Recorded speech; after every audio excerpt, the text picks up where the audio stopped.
नमस्कार, जय हिंद दोस्तों। आज हम बात करेंगे मालदीव्स की।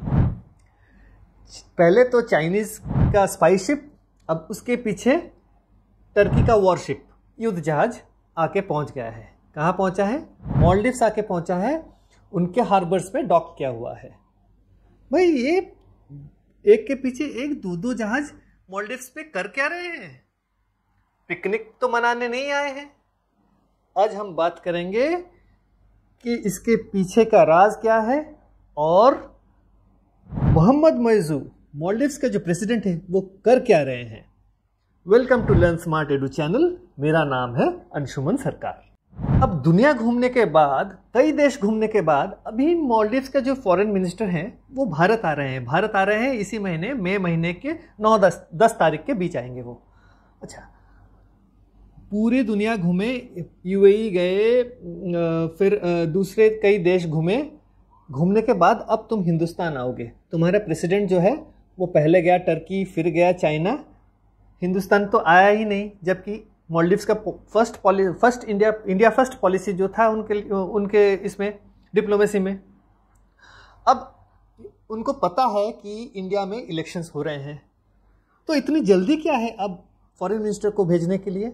वो हम बाद में डिस्कस करेंगे। पहले हम डिस्कस करेंगे मोहम्मद मोइज़ू के प्रेसिडेंट के बारे में।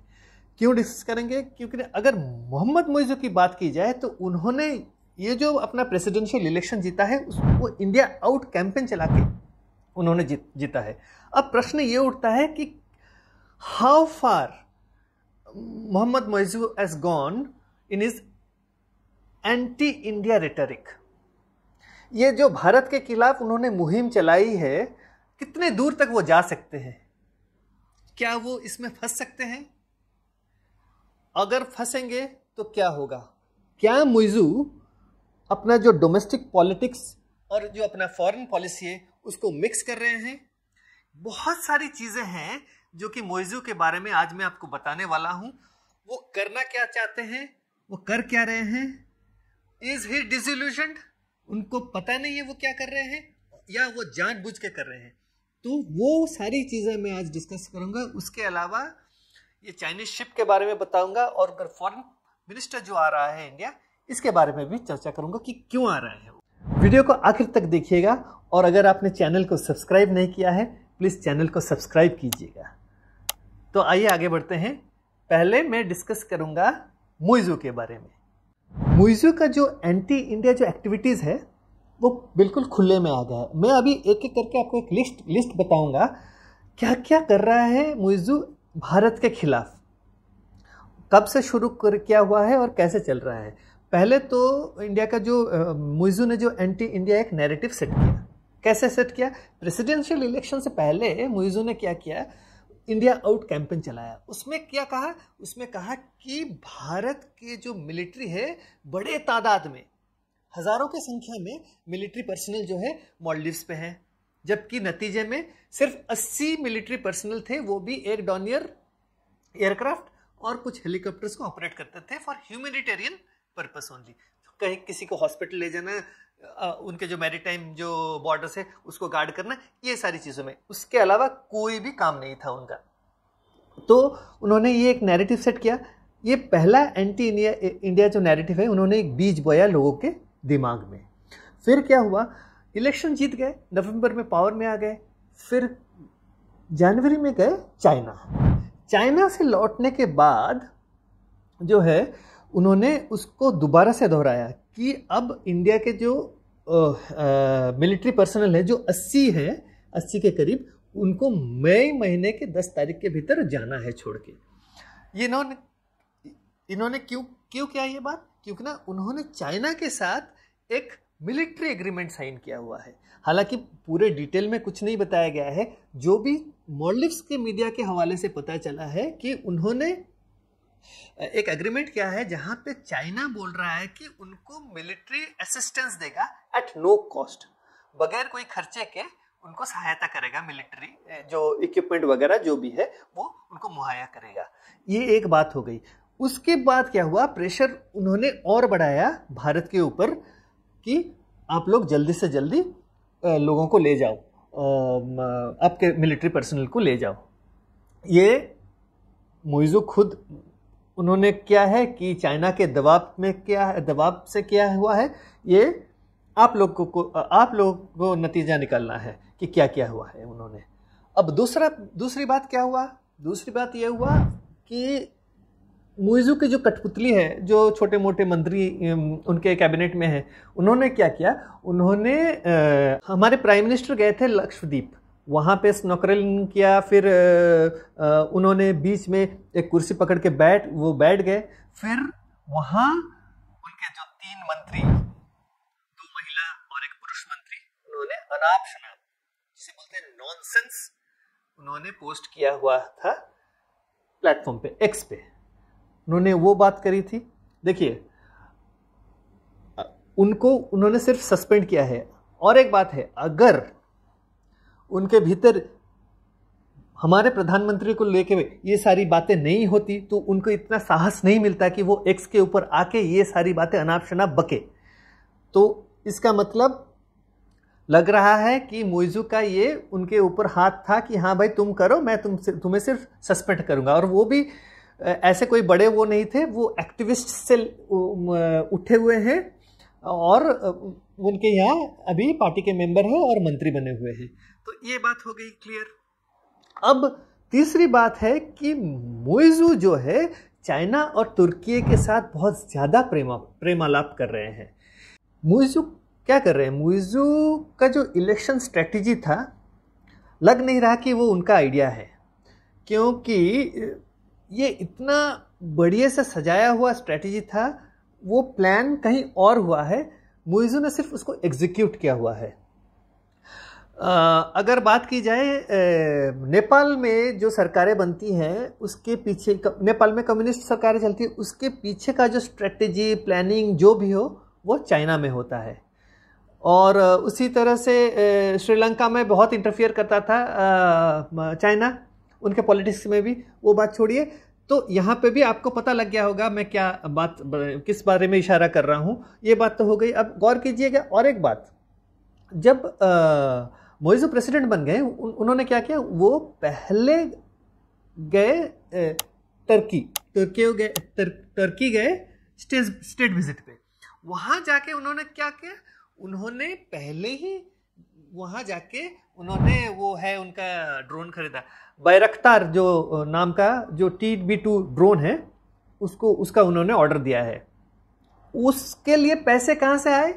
उन्होंने जो था उनका जो मालदीव्स का जो स्टेट का जो कंटिजेंसी बजट है, उसमें से पैसे निकाल के उन्होंने तुरंत इसको परचेज किया, ड्रोन को। जो बजटरी एलोकेशन जो कंटिजेंसी में होता है, उसको किसी मिलिट्री ड्रोन खरीदने के पर्पस में यूज करना, ये पहली बार सुना है। तो वो इधर एर्दोगन जो टर्की के प्रेसिडेंट है, उनको खुश करने के लिए किया हुआ है परचेज, या उनका कोई और अल्टीरियर मोटिव है, ये बात हो गई। अब ये बोल रहे हैं कि ये जो पैसे हैं, इसकी जो खरीदारी की है वो इंस्टॉलमेंट्स में करेंगे, वो बात हो गई।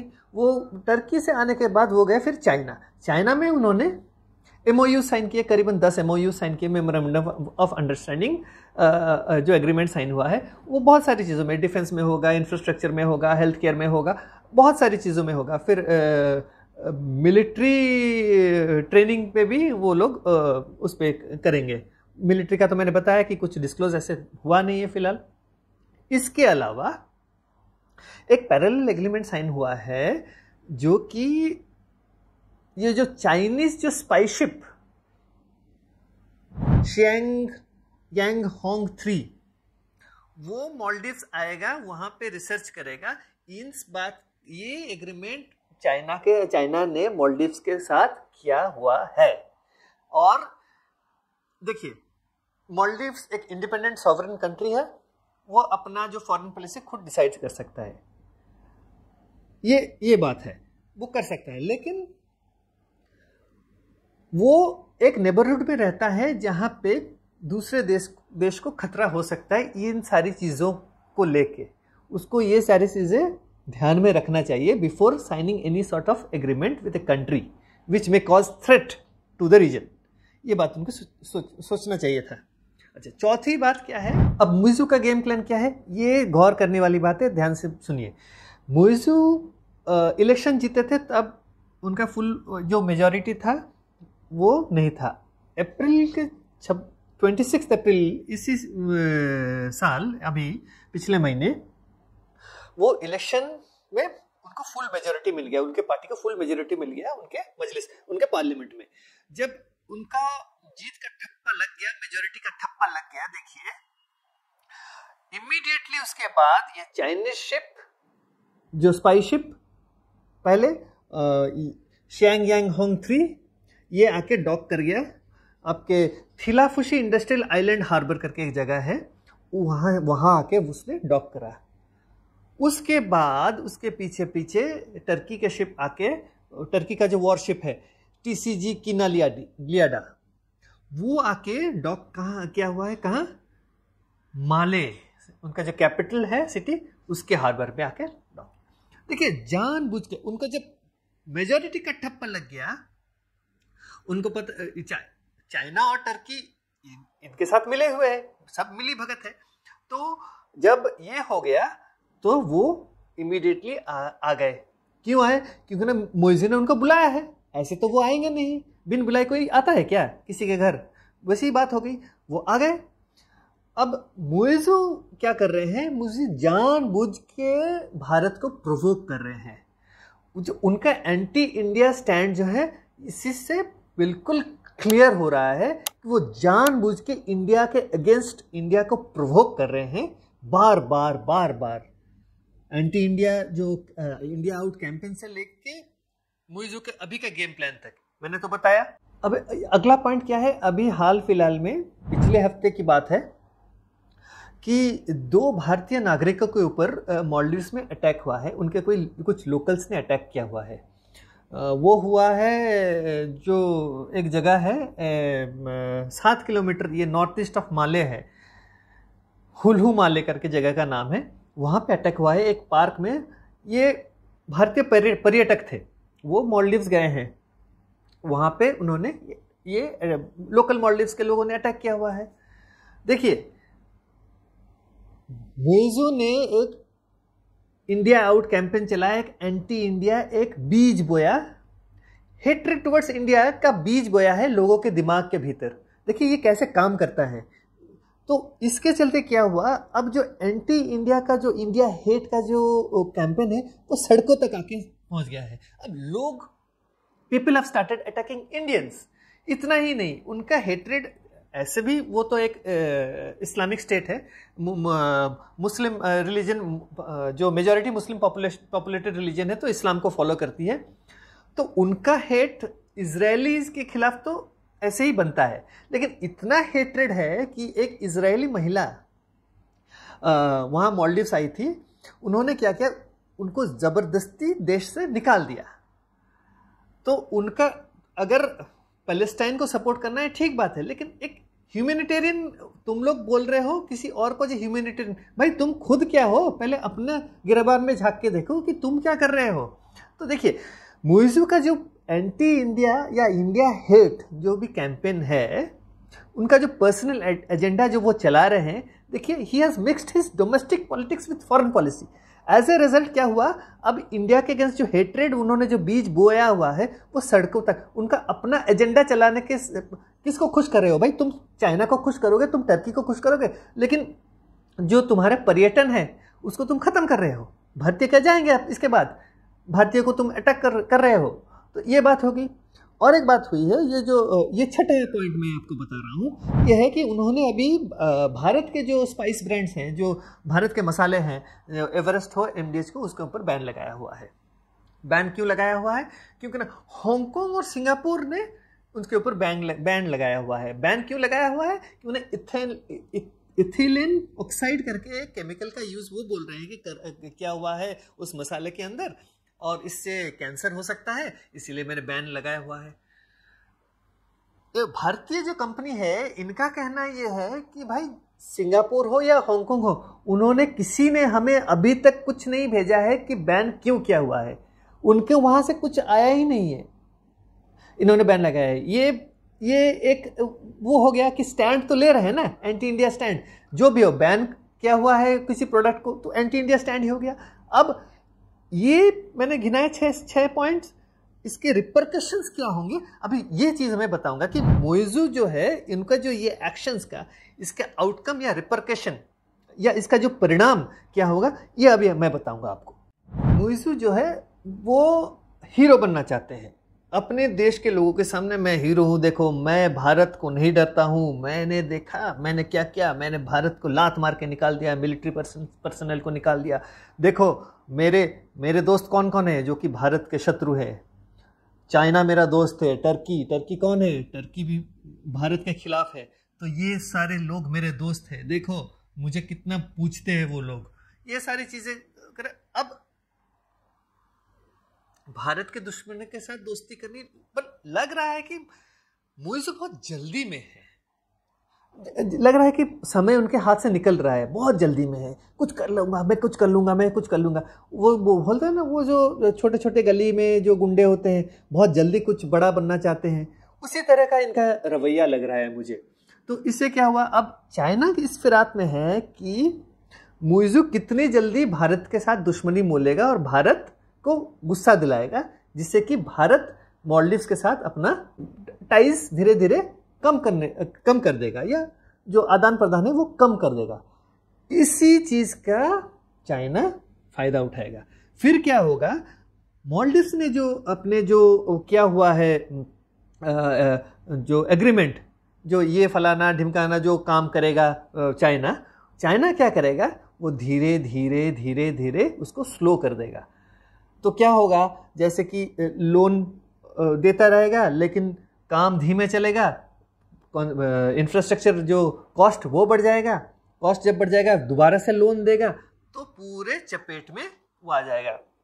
तो अभी तो एवरीथिंग सीम्स हंकी डोरी फॉर मोइजू, उनको लग रहा है कि सब कुछ बढ़िया चल रहा है भाई, मेरे साथ चाइना है, मेरे साथ टर्की है, सारे असिस्टेंस आ रहे हैं भाई, वो तुम्हें लॉलीपॉप दिखा रहा है, military assistance at no cost, but what will happen is उनका सॉवरेनिटी, उनका ऑटोनॉमी ये खतरे में आ जाएगा, it will come under threat जिसे बोलते हैं। अब क्या होगा ना, अप्रीहेंशंस तो है ही, कोई ट्रांसपेरेंसी तो है ही नहीं, ये अब सॉवरेनिटी और ऑटोनॉमी में जब थ्रेट आ जाएगा तो जो दूसरे जगह से भी इन्वेस्टमेंट्स होंगे वो सिर्फ चाइना से होंगे, कम हो जाएगा ना। जो जब लगेगा लोगों को कि जो चाइना का पूरा दबाव उसके ऊपर आ गया है, तो धीरे धीरे लोग भी पीछे हट जाएंगे। और तो इससे क्या होगा कि ये इंडियन ओशन रीजन जो है, यहाँ पे क्या है, अभी सब कुछ सही चल रहा है, पावर प्ले सब कुछ सही चल रहा है, क्यों ना, बैलेंस ठीक ठाक है। एक ही खतरा अभी जो है भारत के लिए वो है मालदीव्स, क्योंकि वो स्पाई शिप्स अपने यहाँ, और इंडियन ओशन रीजन का जो है जो स्थिति है उसको इम्बैलेंस कर रहा है, तो ये एक खतरा है। तो चाइना को फेवर देके स्पाई शिप तो बुला लिया, अब भारत का क्या स्टैंड है इस बारे में, मालदीव्स का क्या कहना है? मालदीव्स का ये कहना है कि भाई ये जो उनका डिफेंस मिनिस्टर का कहना है, डिफेंस मिनिस्टर घसन मौमून, उन्होंने कहा है कि ये जो है ये लोग कोई रिसर्च नहीं करेंगे, ये सिर्फ आए हैं, उनके यहाँ बदली होगी स्टाफ का और कुछ खाना पीना यहाँ से लेंगे, इसीलिए वो आए हैं। जैसे कि उनको सब टेक्नोलॉजी पता है, उनको सब मालूम है कि जहाज में क्या होता है नहीं होता है, ऐसी बात कर रहे हैं, सब कुछ पता है। अब लेकिन भारत को तो पता है कि वो अपना रडार बंद करे या कुछ करे, वो स्पाइंग कर रहा है। अब मिनिस्ट्री ऑफ एक्सटर्नल अफेयर्स के प्रवक्ता जो थे, उनको जब पूछा गया है, उन्होंने क्या कहा, उन्होंने कहा कि India is watchful of the presence of Chinese vessel in Maldives and taking appropriate measures to safeguard its national and economic security। इन दो शब्दों पे गौर कीजिए, वॉचफुल और appropriate measures। भारत नजर बनाए हुए है और जरूरत पड़े तो अपना जो है स्टेप्स लेगा वो। ये एक तरह से ये जो बोलते हैं ना वेल्ड चेतावनी जिसे बोलते हैं, वो भारत ने दे दिया है। अब जिसको समझना है वो समझे, अगर नहीं समझेंगे तो बस अब उनकी मर्जी। अब क्या हुआ, अब ये तो बात हो गई। अब मालदीव्स कुछ अभी तक उन्होंने नहीं सीखा है पाकिस्तान और श्रीलंका के इकोनॉमिक क्राइसिस से। देखिए, श्रीलंका ने अपना उसके अंदर अपना रियलाइजेशन हो गया कि भाई मैंने चाइना के साथ जो रिश्ते बनाए और जो इन्वेस्टमेंट चाइना ने किए मेरे देश में, वो बिल्कुल मुझे डुबा के चला गया। तो फिर वापस आ गया वो इंडिया के पास। इंडिया ही है ना जिसने हेल्प किया उसको बेल आउट करने के लिए इकोनॉमिक क्राइसिस से। ये बात हो गई। देखिए, चाइना के साथ पाकिस्तान ने डील किया हुआ है। पाकिस्तान का क्या अभी है, पाकिस्तान एक बैंकरप्ट कंट्री है। अपने लोगों को खाना खिलाने के लिए उसके पैसे नहीं है, कटोरा लेके घूम रहा है इधर उधर, IMF से बार बार भीख मांग रहा है। ये बात हो गई।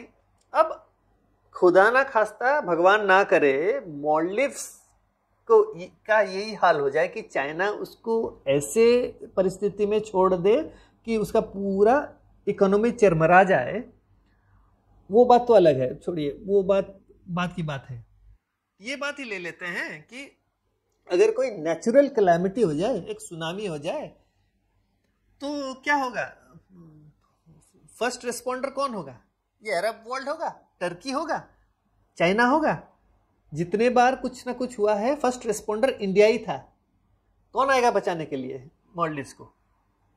ये बात उनको सोचनी भी चाहिए और उस पर गौर करनी भी चाहिए। लेकिन फिर भी भारत क्या कर रहा है? भारत अभी भी डिस्कशंस कर रहा है। अभी कल ही भारत के हाई कमिश्नर के साथ उनके जो ट्रेड एंड कॉमर्स मिनिस्टर है उनकी बातचीत हुई है। बहुत सारी चीज़ों पे उन्होंने कहा है कि डिफेंस कोऑपरेशन हो, डेवलपमेंट कोऑपरेशन प्रोजेक्ट्स हो, bilateral trade, investment, capacity building initiatives, ये सारी चीज़ें भारत करेगी मालदीव्स के साथ। ये तो है। भारत का भी अगर एक बार हाथ बढ़ाया तो हाथ वापस खींच नहीं लेता। ये चाइना नहीं है कि पहले तो दोस्ती का हाथ बढ़ाया श्रीलंका के साथ, फिर उसको खींच लिया और डूबने दिया श्रीलंका को। तो भारत ऐसा नहीं करता है। अब ये हो गया। और एक बात है अभी टूरिज्म को लेके, कितने देर तक चाइना और रशिया के टूरिस्ट को लेके उसका टूरिज्म इंडस्ट्री खड़ा रह पाएगा? अगर देखा जाए तो भारत से जो टूरिस्ट जाते हैं मालदीव्स, वो अभी आधी हो गई है। क्यों हुआ है? प्रधानमंत्री नरेंद्र मोदी जी के खिलाफ उन्होंने पोस्ट किया हुआ था, और अगर भारत के प्रधानमंत्री के खिलाफ कोई पोस्ट करेगा कुछ अनाप शनाप, तो यही हश्र होगा। सोचने वाली बात थी। पहले तो सोचते ना। अब क्या हुआ है? अब जो भारत से क्या है, भारत से जो टूरिस्ट जाते हैं मालदीव्स में, हर स्ट्राटा के जाते हैं, लोअर मिडिल क्लास और हाई क्लास। ये तो क्या है, जितने तरह के उनके जो टूरिस्ट प्लेसेस हैं, उसके अलावा जो ठहरने की जगह है, हर किसी को जो है केटर करने वाली जगह है। तो हर तरह का होटल हो या रिजॉर्ट हो, ये बिजनेस करता था। अब उनके जो टूरिज्म सेक्टर के लोग हैं, उनका ये कहना है कि भारत से जो टूरिस्ट आते हैं, हर तरह के लोग आते हैं, तो हमारा जो टूरिज्म सेक्टर है वो उसी से चलता था। अब इन दूसरे देशों से जो आ रहे हैं वो हाई क्लास हैं, तो बड़े होटलों में रहते हैं, बड़े रिसोर्ट्स में रहते हैं। तो छोटे दर्जे के जो बिजनेसमैन हैं, दे आर गेटिंग अफेक्टेड, उनका कोई बिजनेस हो नहीं रहा है। तो भारत से पंगे लेने का ये तो शुरुआत है। फिर और एक बात बहुत अभी खटक रही है कि मालदीव्स जो है इस्लामिक कट्टरपंथी की ओर जा रहा है। ये हमें कैसे पता चला? देखिए, मैंने अभी जिक्र किया हुआ था कि जो इजरायली महिला आई थी उनको बाहर निकाल दिया। देखिए, हेट्रेड टुवर्ड्स अदर रिलीजन, दूसरे के जो रिलीजन को हेट करना, ये क्या है? ये रेडिकल इस्लाम के ओर जाने से ही ये सारी चीज़ें होंगी। क्योंकि अगर कोई एंटी हिंदू आ रहा है देश में, हम क्या उसको अन्न नहीं देते हैं? हम तो देते हैं। कितने लोग आए हैं जो कि भारत के खिलाफ बोलते हैं, फिर भी वो आए हैं यहाँ, फिर गए हैं वापस। ये बात नहीं है। अब मोइज़ू का जो लीडरशिप है, ये वो आने के बाद लग रहा है कि जो इस्लामिक कट्टरपंथी जो है वो बढ़ रहा है। इसके अलावा भी एक लॉरी इंस्टीट्यूट करके इंस्टीट्यूट है, उसका एक 2022 का एक रिपोर्ट निकला है। उनका कहना ये है कि मोइजू के जो पार्टी के जो पुराने जो प्रेसिडेंट थे, जिनसे उन्होंने गद्दी छीन ली जैसे बोल सकते हो आप, उनको, वो जेल में थे, उनको जेल से निकाला है। उनका नाम है अब्दुल्ला यामीन। वो थे प्रेसिडेंट 2013 से 2018 तक। तब कहा जाता है कि मालदीव से दुनिया भर में ग्लोबली अगर देखा जाए तो मालदीव से सबसे ज़्यादा फाइटर्स गए थे इस्लामिक स्टेट सीरिया में लड़ने के लिए। 200 मालदीवियंस गए थे वहाँ लड़ने के लिए इस्लामिक स्टेट की ओर से। तो मोइजू क्या करना चाहते हैं, उसी चीज़ को वो कंटिन्यू करना चाहता है, जो इस्लामिक रेडिकलाइजेशन को वो कंटिन्यू करना चाहते हैं। इससे क्या होगा कि उनका जो वो क्या कर रहे हैं, वो इस्लाम को लेके, नेशनलिज्म को लेके, उसको दोनों एक साथ मिला के फिर बोल रहे हैं कि देखो मैं ही तुम्हारा असली लीडर हूँ और मैं ही देश को बचा सकता हूँ। हालांकि अगर उसका बेस्ट फ्रेंड देखा जाए, चाइना को देखा जाए, तो चाइना जो है इस्लाम को अपने देश में बिल्कुल खत्म कर रहा है। कहीं पे भी सड़क पे आप नमाज पढ़ते हुए किसी को नहीं देखोगे कि रोजा रखने के लिए भी वो अलाउ नहीं करता चाइना। फिर भी ये चाइना का दोस्त है, ठीक है, उनका अपना इंटरेस्ट है। क्या इंटरेस्ट है आगे चल के हमें पता भी चलेगा। अब इसके अलावा एक गोवा क्रॉनिकल के एडिटर इन चीफ है, उनका नाम है सेवियर रॉड्रिगेज। उन्होंने एक बड़ा खुलासा किया था। उन्होंने एक ओपन लेटर लिखा था प्रेसिडेंट मालदीव्स के प्रेसिडेंट डॉक्टर मोहम्मद मोइजू को। उस लेटर का टाइटल उन्होंने दिया था the seed of Islamic radicalization sown has grown into terrorism. ये उन्होंने बिल्कुल क्रोनोलॉजिकली उन्होंने बड़ा अच्छे से रिसर्च करके उन्होंने उसको चिट्ठी को लिखा था, open letter to the president of Maldives. उसमें उन्होंने बताया है कि मोहम्मद मोइजू के जो साले साहब है, उनका नाम है अब्दुल्ला बिन जनाब। वो मोइजू के पत्नी के भाई है। उन्होंने जो है ये जो चार्ली हेब्डो के जो कार्टून के बाद जो किलिंग्स थे उसको सपोर्ट किया हुआ है, वो सारी चीज़ें उन्होंने उसके बारे में बताया हुआ है। फिर उन्होंने बताया है कि कैसे प्रधानमंत्री नरेंद्र मोदी जी को मालदीव्स का हाईएस्ट सिविलियन ऑनर दिया गया है। अब उसको to strip of that award कैसे वो चला रहे थे, एक योजना बना रहे थे, उसके बारे में उन्होंने बताया हुआ है। तो बहुत सारी चीज़ें जो है, ये मोइजू जो है जितने सीधे दिखते हैं उतने सीधे हैं नहीं। उनके जो टेंटिकल्स है, जो बोलते हैं ना रूट्स है, बहुत डीप है। कहाँ कहाँ है बाद में कभी भी निकल सकता है ये सारी बातें। तो अगर आपको पढ़ना है वो ओपन लेटर आप पढ़ सकते हैं जाके, गोवा क्रॉनिकल में उन्होंने छपा हुआ था सेवियर रॉड्रिगेज ने। और आखिर में अगर हम बात करें भारत की, Bharat is still engaging with Maldives. But कितने दिनों तक वो भारत ऐसे एक देश से अपना रिश्ता बनाए रखेगा, सारी मदद करते रहेगा, जो कि भारत के खिलाफ ही सोच रहा है। भारत कैसे ये मालदीव्स के साथ अच्छे ताल्लुकात अभी भी बनाया हुआ है, उसका मैं एक छोटा सा उदाहरण आपको दे रहा हूँ। जो रोज़मर्रा का जो सामान है जो कि मालदीव्स कंज्यूम करता है, जैसे कि उसमें 5% का बढ़ोतरी किया हुआ है। क्या क्या सामान, जैसे कि हम अब देखें तो अंडे, आलू, प्याज, फिर चीनी, चावल, आटा, दाल, ये सारी चीज़ें जो है भारत से जाता है, हर रोज़ के कंजम्पशन के लिए भारत से जाता है। तो इसमें 5% का बढ़ोतरी हुआ है। ये जो एग्रीमेंट था कि भारत मुहैया करेगा, ये 1981 में हुआ है ये एग्रीमेंट भारत के साथ। और आज जो है ये सबसे हाईएस्ट जो है क्वांटिटी वो भेजा जा रहा है आपके मालदीव्स को। देखिए, मालदीव्स में कंजम्पशन करने वाले जो है लोकल लोगों के अलावा जितने भी टूरिस्ट आते हैं वो भी इसी खान पान को कंज्यूम करते हैं, इसी से तो वो लोग उनको खिलाते पिलाते हैं। तो ये सारी चीजें मालदीव्स भारत के ऊपर इसके लिए निर्भरशील है। देखिए, एंटी इंडिया जो कैंपेन है कैसे चला रहे। जब तुम भारत के ऊपर इतने निर्भरशील हो फिर भी तुम ऐसे चला रहे हो। जब पानी नहीं था, जब वाटर सबसे नजदीकी जो जहाज था वो लेके पानी पहुंचाया था मालदीव्स को। छोड़िए ये बात।